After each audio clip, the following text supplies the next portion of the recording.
চলে এসেছি কৃষ্ণার বাপের বাড়িতে। আর কেন এসেছি সেটা তোমরা আশা করি দেখেই বুঝতে পারছো। এই তো গেল সিনথেটিকের উপর, তারপরে এখানে মলমলের উপরে রয়েছে, ছাপার উপর রয়েছে। তা কোথায় আসতে হবে, কিভাবে আসতে হবে এর আগেও বলেছি।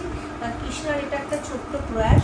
আর সপ্তাহে একদিন ভাত খাওয়াটা কোনো ব্যাপার না, তবে হেভি করে চিকেনটা হচ্ছে না, কারণ কাশ্মীরি লঙ্কাগুলো ছিল না।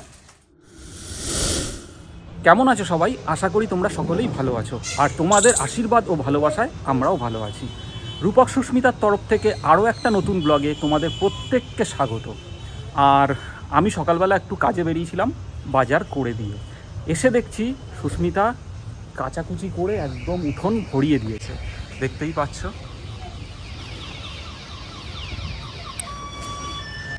তো কোনো কিছু আর বাদ রাখেনি। আর এদিকে আকাশেরও অবস্থা খুবই খারাপ, মানে এই দেখো আকাশে পুরো মেঘ, যে কোনো মুহূর্তেই বৃষ্টি নামবে। তবুও সুস্মিতা এত রিস্ক নিয়ে কেন কাচলো আমার মাথায় আসছে না। আসলে সামনে পুজো, আর হাতে সময় নেই। যে কটা যা কাচাকুচির বাকি ছিল সেগুলো আমার মনে হচ্ছে সব আজকেই একাই কমপ্লিট করে ফেলেছে। তা যাই হোক, এখন দেখছি সুস্মিতা কি করছে। ও ঘরের কাজেই ব্যস্ত হয়ে রয়েছে। হ্যাঁ। আর রান্না বান্না কতদূর কি করেছো? ভাত হয়ে গেছে, সমস্ত কিছু ভাতে দিয়েছি, মানে পটল, ঝিঙে, তারপরে পেঁপে, এগুলো ভাতে দিয়েছি। আর ওদিকে মাংসটাকে বসিয়ে এসছি একদম কমিয়ে দিয়ে, মানে কমিয়ে কষাচ্ছি। আর তার ফাঁকে ঘর ঝাড় দিচ্ছি, কারণ প্রচুর কাজ একা হাতে সারতে হবে। কিন্তু তুমি এত কাচাকুচি আজকে না করলেও পারতে একদিনে। এরপরে ঘাড়ে কোমরে ব্যথা হবে, হলে হবে তখন দুদিন শুয়ে থাকবে না। আর শোয়ার প্রশ্নই ওঠে না, হলে ওই নিয়েই কাজ করতে হবে। তুমি ভালো করেই জানো আমার মনের জোর কতটা, ঠিক আছে? এখনো প্রচুর কাঁচা ধোয়া রয়েছে, আজকে এগুলো না কাচলে মানে এত কাচার পরেও আরো বাকি আছে তোমার? আরো বাকি আছে, জমি রাখলে তেমনি হয়। আর এদিকে সুস্মিতা সুন্দরভাবে চিকেনটাকে কষাচ্ছে। হ্যাঁ, আজকের আমাদের চিকেন, যদিও সুস্মিতা চিকেন খাবে না তো না, সুস্মিতা চিকেন খাবে না। সুস্মিতা কি খাবে? সুস্মিতা কি খাবে? শুধু ঝিঙা সেদ্ধ, পটল সেদ্ধ, পেঁপে সেদ্ধ খাবে। ওই চিকেন খাবো না মানে? চিকেন খাবো এক পিস। আমার এই সত্যি কথা, এই কষা চিকেন আমার ভালো লাগে না। না, টানা কদিন স্যুপ খেয়েছো তো, মানে আমিও সঙ্গে খেয়েছি, ছেলেও তো বলছিল কালকে। হ্যাঁ, ওর জন্য বললো যে একটু চিকেনটা নরমাল ভাবে রান্না করো। হ্যাঁ, ওর জন্য আজকে অল্প অল্প সবার জন্য ভাত করেছি। আর সপ্তাহে একদিন ভাত খাওয়াটা কোনো ব্যাপার না, তবে হেভি করে চিকেনটা হচ্ছে না, কারণ কাশ্মীরি লঙ্কাগুলো ছিল না। তার মধ্যে বাকি সব কিছুই দিয়েছি, দিয়ে দেখো কমিয়ে কষিয়েছি। বেশ কালার এসছে, কাশ্মীরি লঙ্কাগুলো ছাড়া এর থেকে আর কি ভালো কালার আসবে। এবার এটা কি? এটা ভাত হয়ে গেছে। ও তো হুটোপাটা কেন করছো? তোমায় কেউ বলেনি তাড়াহুড়ো করতে, ধীরে সুস্থে করো। সেটাই তো আমি ভাবছি। আরে না, মাথায় অনেক প্রেশার রয়েছে। কিছু প্রেশার নিতে হবে না। তুমি কেন প্রেশার নেবে? প্রেশার তো অন্য মানুষ নেবে। দেখো আলু নয়, ঝিঙা, পটল আর পেঁপে সেদ্ধ দিয়ে ভাত করেছি।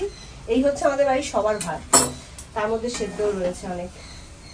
আবার গ্যাসটা নোংরা হয়ে গেল, গ্যাসটা নোংরা হলো, নিচটা নোংরা হলো। আর এদিকে তো আমাকে রেডি থাকতে হবে, কখন বৃষ্টি নামলে জামা কাপড়গুলো ওঠাতে হবে, তাই না? হ্যাঁ অবশ্যই। হ্যাঁ, আমি এদিকে কাজ করছি, তুমি দেখছো না?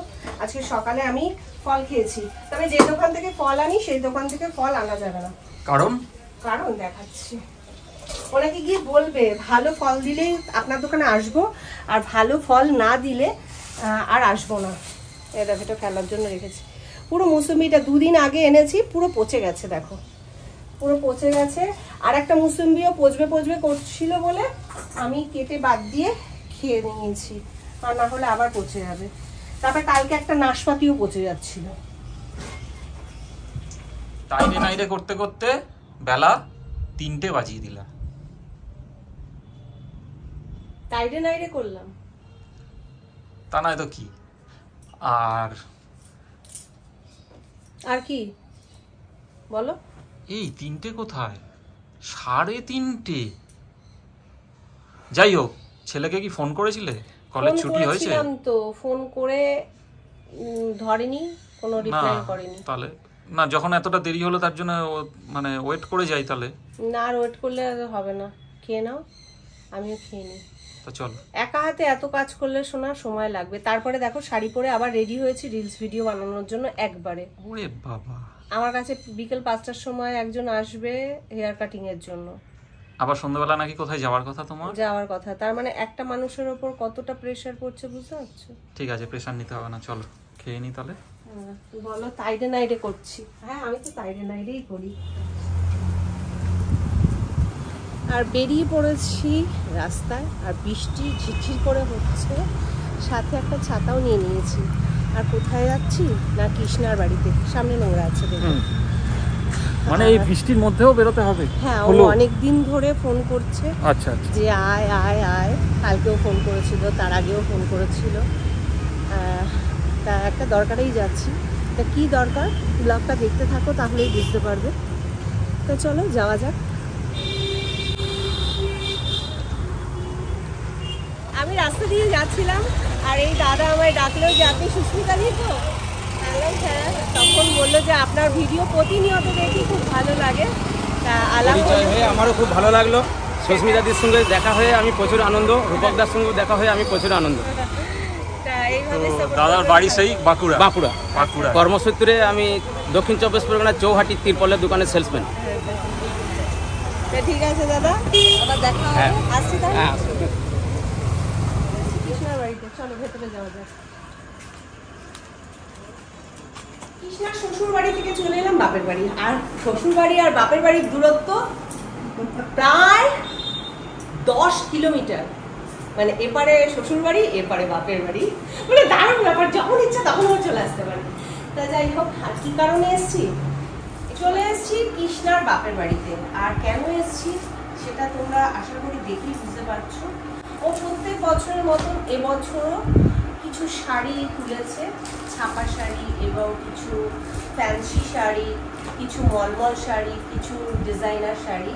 তা তোমরা লোকালে যারা আছো প্লিজ কৃষ্ণার সাথে যোগাযোগ করো এবং কৃষ্ণাকে একটু সাপোর্ট করো, কারণ খুব ছোট্ট একটা প্রয়াস। আর তোমরা যদি সহযোগিতা করো তাহলে আশা করি ভবিষ্যতে ও অনেক দূর পর্যন্ত এগিয়ে যেতে পারবে। আমরা একে অপরের হাত না ধরলে কখনোই আমরা এগোতে পারবো না। তা কিছু শাড়ি আমি তোমাদের দেখাই, সত্যি খুব ভালো ভালো কালেকশন।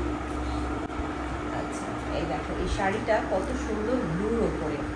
একটু কাছ থেকে এসে দেখাও তাহলে বোঝা যাবে। খুব লাইট ওয়েট। আর এই হচ্ছে আঁচল, আঁচল পোর্শনটা এটা, ঠিক আছে। এর কি ব্লাউজ পিস আছে কৃষ্ণা? হ্যাঁ আচ্ছা, ব্লাউজ পিসটাও তোমাদের একটু দেখিয়ে দিই তাহলে বুঝতে পারবে। এটা হচ্ছে ব্লাউজ পিস, মানে হাতে একটা এই বর্ডারে যেটা কাজ আছে সেই কাজটা। এটা খুব সুন্দর একটা শাড়ি, তোমরা চাইলে কৃষ্ণার কাছ থেকে নিতেই পারো। আর প্রাইসও ভীষণ রিজনেবল। তোমরা কেউ যদি নিতে চাও তাহলে অবশ্যই কৃষ্ণার সাথে যোগাযোগ করো। কৃষ্ণা তোর অ্যাড্রেসটা একটু বলে দে। রাজপুর গভর্নমেন্ট কলোনি, যেটা রাজপুর চৌহাটির মোড়। আমি এটা পরে ভাজ করছি। যে কেউ বলতে পারে চৌহাটির মোড় নবীনসভা ক্লাব বললেই আমার বাড়ি নবীনসভা ক্লাবের পাশেই। আচ্ছা, চৌহাটি মোড়ে এসে নবীনসভা ক্লাবের নাম বললেই নবীনসভা ক্লাবে আসলে আমার সাথে কন্ট্যাক্ট করা যাবে। আমার পাশেই নবীনসভা পাশে। আর শাড়ি খুলছি না, প্রত্যেকটা কালার তোমাদের দেখিয়ে দিই। এই দেখো, এই একটা গোলাপির ওপরে আছে, এই একটা ব্লুর ওপরে, এটা আকাশির ওপরে রয়েছে, এটাও একটা মানে ডিপ গ্রিন ক্যাটলগের, একটু বোঝা যাচ্ছে না। যাই হোক, খুব ভালো ভালো কালার রয়েছে। এটা পার্পেলের ওপর রয়েছে, এটাও একটা ডিপ ব্লুর ওপরে রয়েছে, এটা পিঙ্কের ওপর রয়েছে, এটা আচ্ছা এখানে আরও রয়েছে। এই দেখো, খুব ভালো ভালো কালার অপশান রয়েছে, তোমরা চাইলে কিন্তু নিতেই পারো। আশা করি বুঝতে পারছো কত সুন্দর সুন্দর কালেকশন। এই একটা, এই একটা, তারপরে প্রত্যেকটা কালারই খুব সুন্দর, প্রত্যেকটা কালার। এই তো গেল সিনথেটিকের উপর। তারপরে এখানে মলমলের উপর রয়েছে, ছাপার উপর রয়েছে। তোমরা যদি মা দুর্গাকে অষ্টমী পুজোর অঞ্জলিতে তোমরা লাল হলুদের ওপর কিছু দিতে চাও, সেখানেও কিন্তু অনেক ভালো ভালো কালেকশান রয়েছে। দেখো, এই শাড়িটা কিন্তু খুব সুন্দর, খুব সুন্দর। দেখো, খুব ভালো লাগছে এই প্রিন্টটা। এই একটা হলুদ, প্রচুর কালেকশন রয়েছে, তোমরা চাইলে নিতেই পারো। আর এখানে মলমল রয়েছে প্রচুর, প্লিজ তোমরা ওর সাথে যোগাযোগ করো, ওর কাছ থেকে তোমাদের প্রয়োজনীয় জিনিসগুলো নিও। তাতে আমার খুব ভালো লাগবে যে আমার সুবাদে কেউ এসে ওর কাছ থেকে যদি কেউ কিছু কেনো, আমার খুব ভালো লাগবে। এই দেখো, এটা বাটিগুলোর উপরে রয়েছে, এটা পুরো কটনের ওপরে, খুব সুন্দর তো শাড়িটা, পার্পেলের ওপরে খুব ভালো দেখতে শাড়িটা।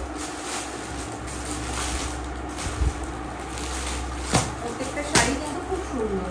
আচ্ছা, ওই একটা সাদা আর লালের ওপরে ছিল যে শাড়িটা, কোথায়? এই শাড়িটা কি শাড়ি? ও, এটাও মিনাকারি চকলেট কালারের উপরে, বাক্স ভালো দেখতে। লাল আর একটা সাদার উপরে ছিল, ওই শাড়িটা কিন্তু খুব বেশ সুন্দর লেগেছে আমার।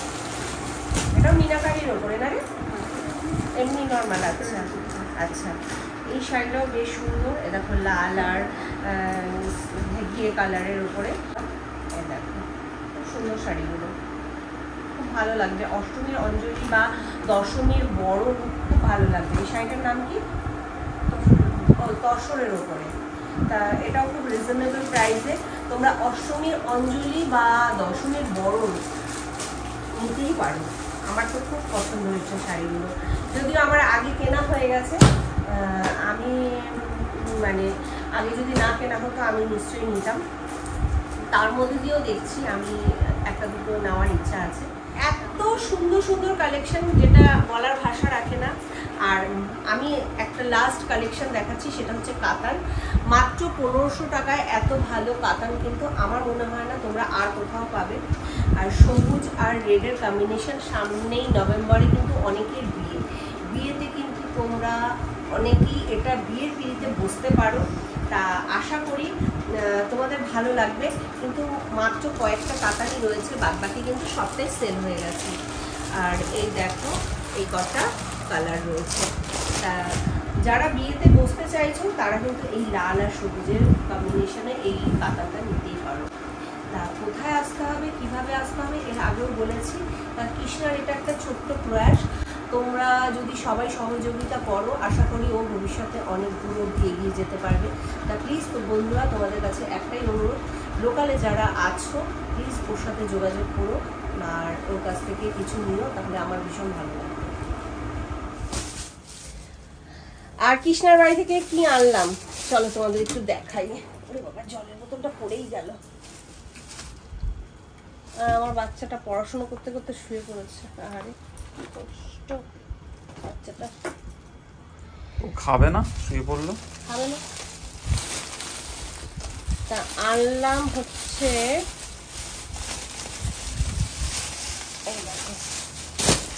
এই একটা ছাপা শাড়ি। ছাপা শাড়ি টুকটাক দেখবে লাগে।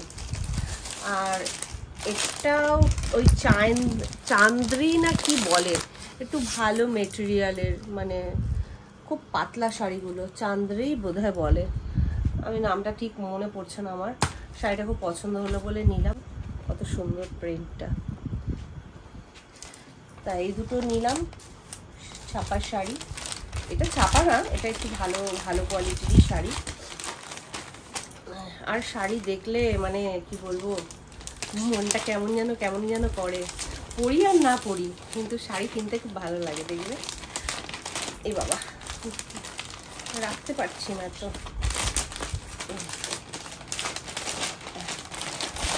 আর একটা এনেছি বিছানার চাদর, মানে এর সাথে বালিশের কভার আছে দুখানা মাথার বালিশের কভার আর একটা পাশ বালিশের কভার। তা চাদর তো লাগে, আর পুজোর সময় ন্যাচারালি আমি চাদর কিনেই থাকি। তা সেই কারণে এটা একটা নিয়ে নিয়েছি, এই কৃষ্ণার কাছ থেকে আনলাম। আর বাদ বাকি তো কেনাকাটা হয়েই গেছে, আর কি কিনবো বলো। ওর জন্য আর কিছু ভালো শাড়ি নিয়ে নিই। ওর কাছে খুব সুন্দর সুন্দর শাড়ি ছিল, কিন্তু আমি তো আগেই কিনে ফেলেছি। আর বেশি শাড়ি নিয়ে কাজ নেই, কারণ সেইভাবে কিনে সত্যি কথা বলতে গেলে কোথাও সেইভাবে শাড়ি পরে যাওয়া হয় না। ওই বিয়ে বাড়িতে একটু শাড়ি পরা হয়, আর টুকটাক ভিডিও বানাতে গেলে তখন একটু শাড়ি লাগে। এত শাড়ি কিনেই বা কী করবো, যেটা দরকার হয় ডেলি ওয়ারে কুর্তিটা দরকার হয়, কুর্তি চুড়িদার এগুলো দরকার হয়। তা যাই হোক, এখন আবার যাবো রাতে রান্না করতে। তা যাই হোক বন্ধুরা, আজকের ব্লগটা এখানে শেষ করছি। দেখা হচ্ছে কালকে নতুন একটা ব্লগের সাথে। আর আজকের ব্লগটা তোমাদের যদি ভালো লাগে একটা লাইক কমেন্ট করে দিয়ে যেও। টাটা, শুভরাত্রি।